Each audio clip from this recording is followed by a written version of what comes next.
Hey, beautiful people. Welcome back to another episode of Sweet Millionaire Formula, the podcast where we mix money goals with Hollywood drama and drop gems like it's hot. I'm your host, Money Mona, budget babe by day, and I'm here to help you secure the bag without losing your mind or your edges, period.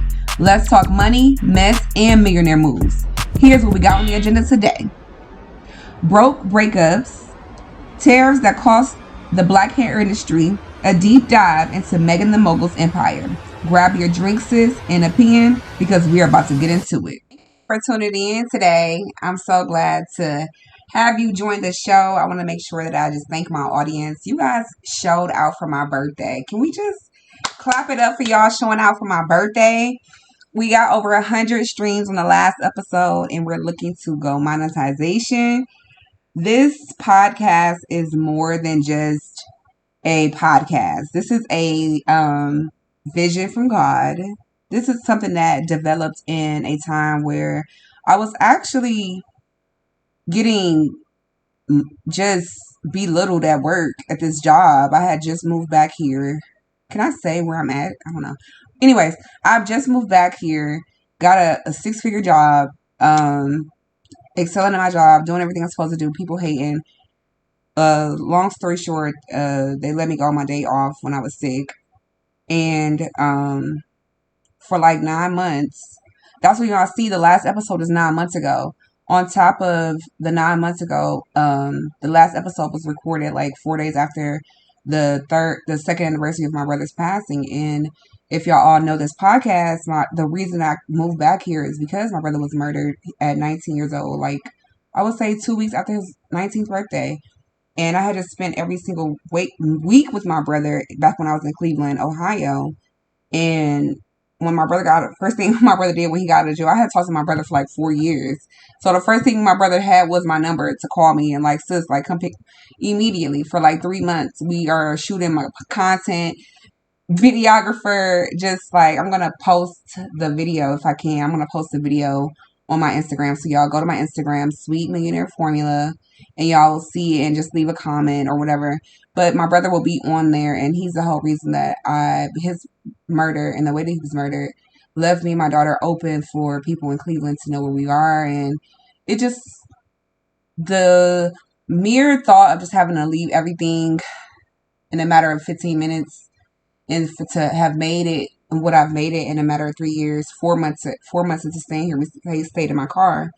And now I'm produced my second book, podcast beaming. Like, I am giving my kudos to myself right now because this podcast is going to change your life. You know why it's going to change your life? Because I do the work. I am passionate about what I'm doing. I'm very keen on the fact that knowledge is power, but sometimes community is strength. And this podcast is strength. It's a dose of reality mixed with relatability.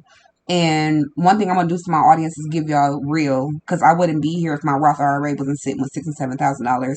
I wouldn't be here if my IRA accounts wasn't set up with Fidelity. I wouldn't be here if my daughters wasn't having accounts attached with me. And I'm getting statements from both of us while she's working her cupcake business. I'm doing my thing on the other side. And I'm telling you, 4 years ago, I was working at Wendy's. I'll post the pictures to that too. Working at Wendy's, driving a beat up car, just got out of an accident. A hit and run. Left me with my broke down car. I'm driving Instacart and knowing my car about to give out. I'll stop at Wendy's. Got the job the same day. Walked in there and got the job. Literally like 6 months after that, I got my brand new black car. And about 4 months after that, my brother was murdered. So, this podcast is brought to you by a legendary icon. Segment 1, stack your paper. I don't know about you, but I know for me, making boss moves is not something that you can do like on a whim, if that makes sense.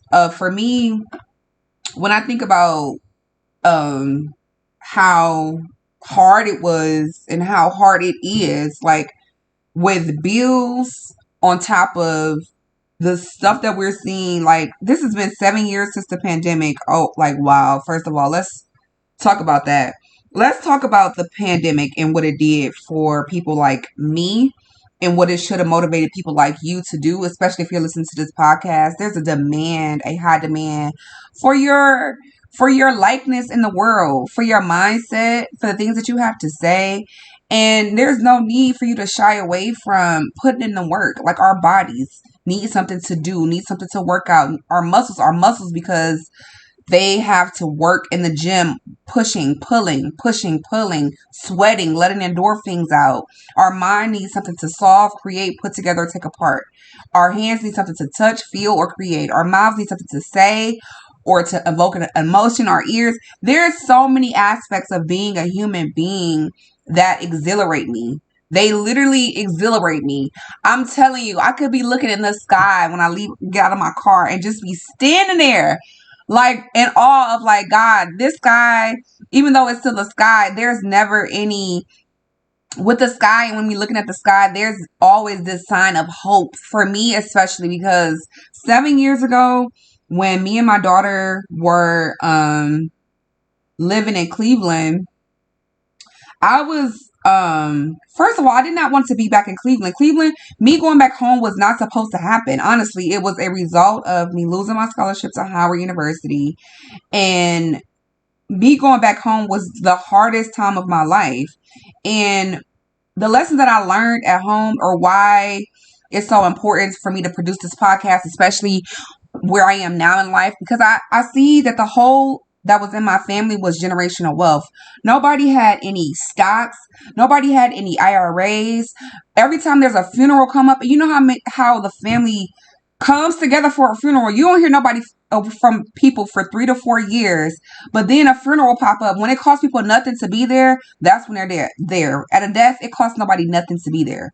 But in life, it costs people energy, effort, time, money, commitment, love, patience, peace, faith. Like, it costs so many things. And so what the pandemic did for me personally was it prompted me to look at myself for who I was and speak to myself for where I wanted to be at. Because where I was in Cleveland, honestly, I don't even like talking about it because it's going to make me emotional. But because I'm on the podcast, this is the opportunity to let those emotions out. I don't even want to finish the sentence because literally the conversation of me going back to Cleveland and being in Cleveland was the hardest thing that I had to experience next to losing my scholarships. Can you imagine, like, you go to the NBA, you're in the NBA, millions of dollars, you out every night, like, I'm at Howard University. Could you imagine? And then you have to lose all your scholarships, become homeless, and then move back home with your child. Back to the hood where you just spent your last 10 years getting straight A's to get a 4.0 to get the scholarships. I think it's so pivotal that life is a full circle moment and that we cannot miss that the territory that you walk down. I walked this territory down. I walked the DMV down nearly 13 years ago when I came here in 2011. And to be back here in 2025 in the DMV is like a full circle moment. You will have to understand the poverty that I left in Cleveland, the 5 deaths that I had to experience before I left there. My aunt, my great-grandma, my grandmother, my brother, my cousin, and my uncle, all in a matter of 2 to 3 years, were murdered, killed, self-inflicted wounds, things of that nature. And I did not realize, like, the heartbreak that I was experiencing at home, the solution to the heartbreak was me, even though the depths of the hurt that came from losing my brother in the way that he was murdered. I just wish I had a company already set up, like, for him to do photography and for him to do videography and for him to use his skills, because I didn't even know my brother could do videography and photography until I had him start shooting my content for my brand. And I said, like, it's these type of companies, it's these type of opportunities that our black men need, especially these black boys, because they're starving them out of a job when they see the application name. They're starving them out of a job when they see them show up for the interview. It's not any stores that I've been to, and I go to stores, like, frequently, I would say, but I don't see, outside of, I guess, like, UPS and Home Depot, I don't see a frequent amount of black men like in my day-to-day shopping. It would literally have to be me going to like Home Depot to get a key made in order for me to see black men. And then when I sometimes do see black men, like I just compare it to how these other races are coming here to creating lawn companies, landscape, HVAC, tire repair shops, building these houses. Like I've seen Mexicans in the DMV where I'm at. I don't want to say specifically where I'm at, but I've seen Mexicans in the DMV build 4 houses in a matter of 8 months. 4 big houses, not like little houses. I'm talking about day by day by day, week by week by week. Within a year, they're producing 4 homes. Now, the person who paid them, and the person who had these homes built, the amount of wealth that they're going to build for the rest of their lives, their children's lives, all it takes is one opportunity. And that's what I was getting back to. The pandemic created that one opportunity for me.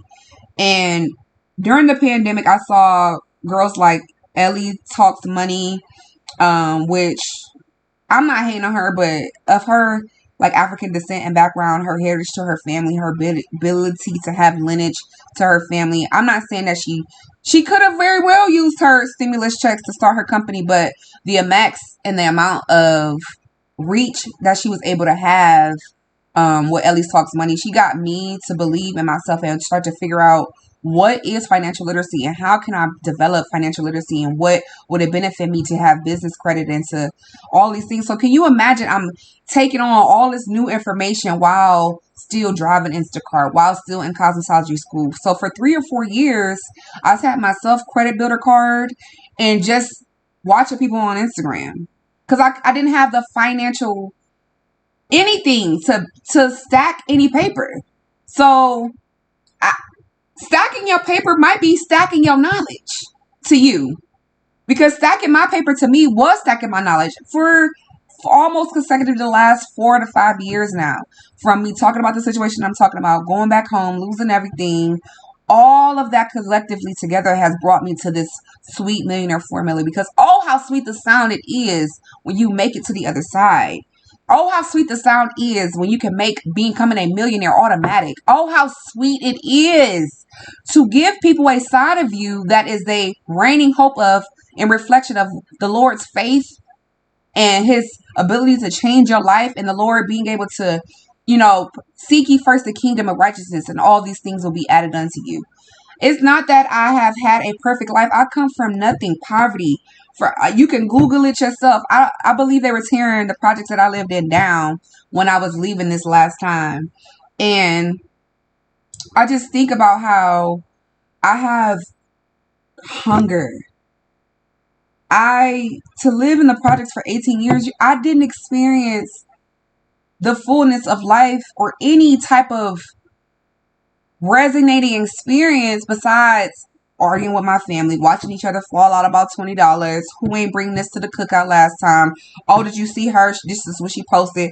Oh, I don't like her. Because it is if you stay down in poverty and all of that muck and all of that mess, it's so thick and so strong that it took literally 5 of my family members. And I'm not saying that death is unavoidable. But what I'm saying is when you have a family that is built on a legacy, when I went to Howard University and I saw the great grandmother getting out with her, AKA, I saw the grandmother, the mother, the father getting out with his crimson on. I had never in my life seen generational wealth and knowledge displayed from a black family in front of me ever. Can y'all imagine that? Like, really, can you really imagine that? Can you really imagine, like, I'm not saying that I was a student who, like, when I went to school and School of the Arts and Shaw and all the stuff that I did, I was in the elite stuff, National Honor Society, number 1 in my class out of 350 people. I set standards, and who y'all hearing right now is who I've been for years. I don't just talk about it. I don't just think about it. Not only am I going to execute it, but I'm going to execute it for the reason which I saw it from the beginning when I created it. Sweet Millionaire Formula is going to be a company that empowers 100,000 women with websites to sell products. Sweet Millionaire Formula is going to be an international brand that allows women to come together to use their finances and resources to liberate and create a cycle of financial independence and build generational wealth quietly and peacefully amongst each other. Sweet Millionaire Formula is the epitome of community and women building each other up, women and men building each other up and allowing each other to say, hey, I fucked up, or hey, I spent too much money this time. Hey, I wasn't even listening last time, or I wasn't even listening 4 weeks ago or 6 months ago. But you know what? Now I'm going to get me a self credit builder card, because I know if I get me a self credit builder card and I pay that off in 2 years, my score can go up anywhere from between 50 to 100 points. You need your credit. You need your credit. And the reason why you need your credit is because that is the system that's tracking you for your interest payments. When you go, okay, let's just talk about what I talked about in the last episode with that black car and that car note being at 18% interest rate on top of so if I'm paying an 18% interest rate of a $498 car note every single month with if I'm paying that car note every single month for, I don't know, how long would it take you to pay off a car? Okay, so let's say $5,976 is the interest rate, right? When you have bad credit. Okay, when I had bad credit, baby, I was crying when I saw that car note. I'm not kidding with y'all. I was crying. It had got to a point where I was literally like panicking and depressed, because I was like, when I had got 2 car notes behind and it was like over $1,000, I was like, please, wherever the fuck y'all are, come get this car. I don't even want this car. I'm so stressed out. Every single check that I get is going towards this car note. And like I said, at the end of the year paying $6,000 towards the car, I had to call them and be like, hey, the payoff note is saying it's, because yeah, you can call and they'll let you know what your payoff note is every time you call. But I called them and I was like, hey, I would suggest y'all call y'all pay off and see how much of y'all interest y'all been paying towards your car note versus how much is going towards the actual car. And you're going to be pissed. Like, oh, I need to go drive me a bucket for a few years so I can stack my paper. But at the end of the year, if you pay $6,000 on your car and $5,000 went towards the interest rate and only $1,000 went towards the car, like that's what we're talking about. Versus now that my credit is where I want it to be, when I bought my car, my notes are only $250 a month versus $500 a month. And at the end of the year, when I can see with Navy Federal, at the end of the year, I've paid $3,000 and $3,000 was going towards the car. So you have to put yourself in a position to even be hungry for the knowledge. Because this is what I mean. Set a goal. Like, okay, let me just put an example. I like giving y'all examples because examples give you a illustration in your mind on how you can stack your knowledge if you know how to stack your paper. Either way, you're going to get to stack your paper and you'll have all of the information that you need. But let's say this. You want to start a 501c3 nonprofit. Why? What are the benefits of starting a nonprofit? Who does it help in the long run? And how is it that you can build generational wealth through a nonprofit? A 501c3 is a nonprofit registered with the state that you're in. And with a nonprofit, you're able to get grants, loans with your nonprofit from the government, from the city, from the state. All because you took your idea of Black Girls Ride Bikes Too, or what could I say? Haircutting for boys, haircutting and literacy. Like, if you're gonna fund something like haircutting and literacy with young men, you have to create a concept, get it together. Go chat GPT a concept, put it together, and then go file for a 501c3 and start filling out the grants. The difference between being where you want to be and not is the work that you're going to put in. What goal do you have? Is it just to post a picture on Instagram? That's the capacity of your legacy? just to pay bills, to pay bills, to pay bills and die. That's the capacity of your legacy. You gotta be fucking kidding me. Because I know when I set Sweet Millionaire Formula up, I told y'all the goal itself is to be international and create 100,000 women who know how to generate a passive income ratio, which means they're generating 2, 3, 4, 5, 6, 10 times their income outside of their job. I'm not telling anybody to leave their job because that's not the way to build success, legacy, or anything like that. And that's definitely not the way to stack your paper. But let's get into the next segment.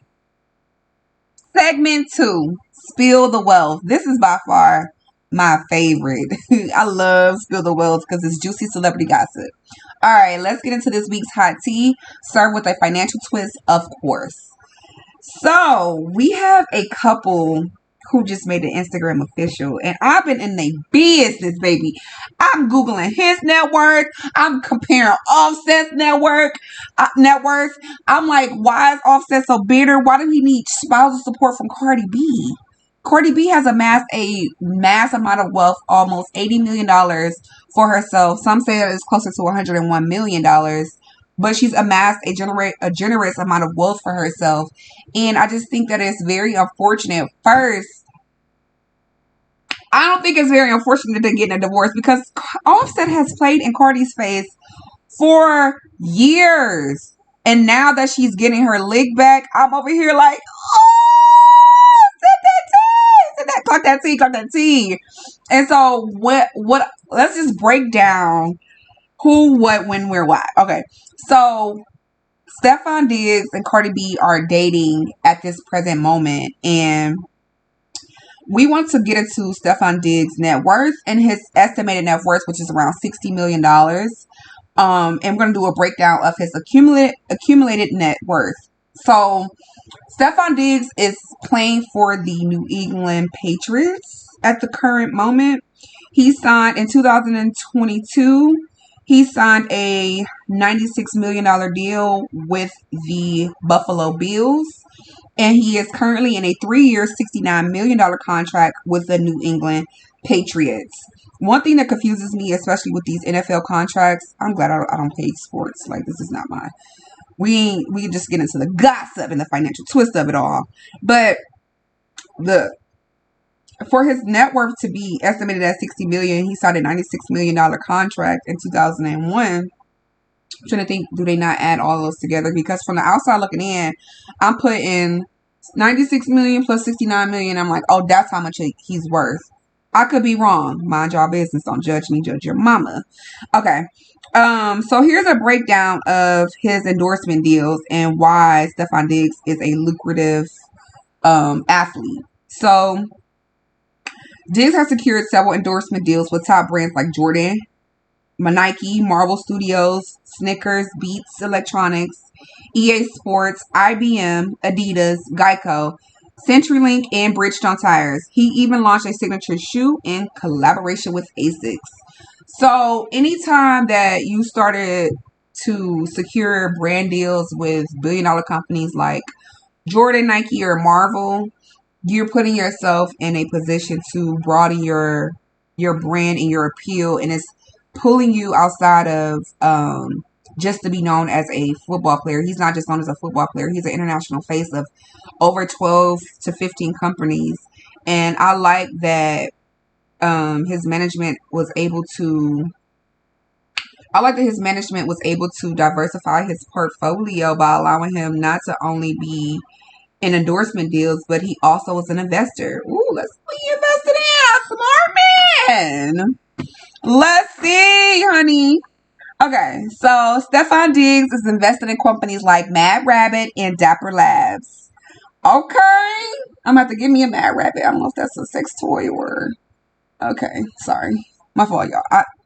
Oh, gosh. That's embarrassing. Okay, so he's also ventured into the food industry, launching his own line of hot sauce and blue cheese. If I had the money that I would launch me a blue cheese as well. I love dipping sauces. I love ranch and blue cheese. So blue cheese dressing under the brand name Diggs 14. I actually want to see what that looks like. So I'm going to give you guys the opportunity if you want to take a second to look at Diggs blue cheese oh, it's so nice. Also so cool. It's Diggs 14. Oh my god, it should have been Dumps 14. Oh, Diggs Dumps. Okay, his name is Diggs. And okay, when I say dig, I was just like thinking like you dig your hot dog, your hot wing into the blue cheese, or is it that a dip? You dip your hot. Okay, y'all don't judge me again. Okay, so Stefan Diggs again. So he's amassed a great amount of wealth for himself, and I love that Cardi has moved on, and I also love that she's moved on to bigger and better things.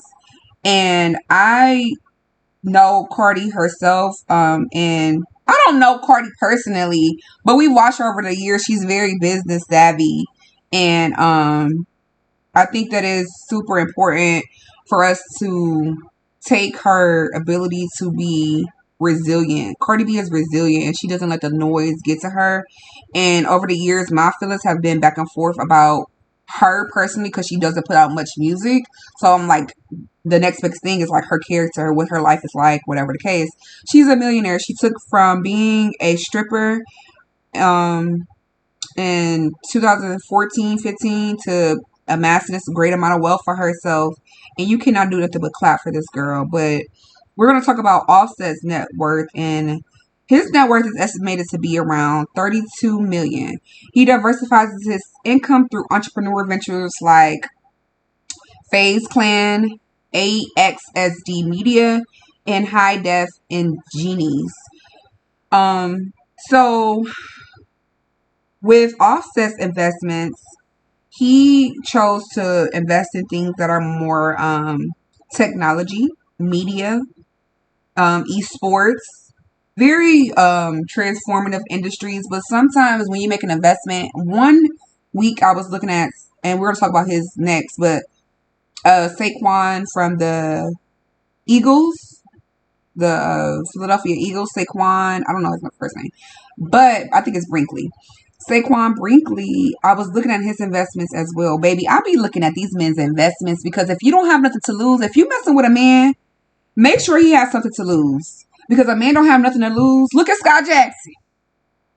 That beautiful Disney princess. Look at Keke Palmer. And sent that man to the army. Yerkin. Trying to hurt that girl. If you don't mess with a man who has something to lose or who doesn't have something of his own that holds weight for his name, move around. Move around. You need to build a life that, because where you are right now is not where you're going to always be.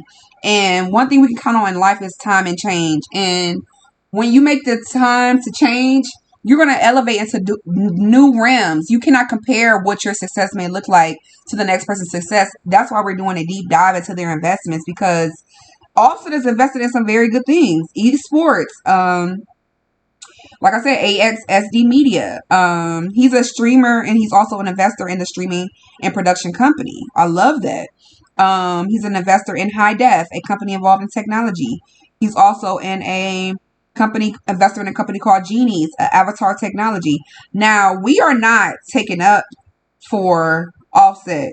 We're just being able to have emotional intelligence enough to explain the diversification of their portfolios. These men are worth millions and millions and millions of dollars.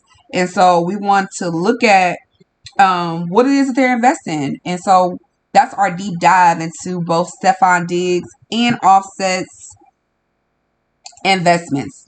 And so one thing that I could take away from both of these men is that they're highly invested in technology and media and production. And so are we. I mean, look at the material. Executive produced by, written by, the talent is. Go invest in your stuff and stop playing. It's your time to level up. Moves.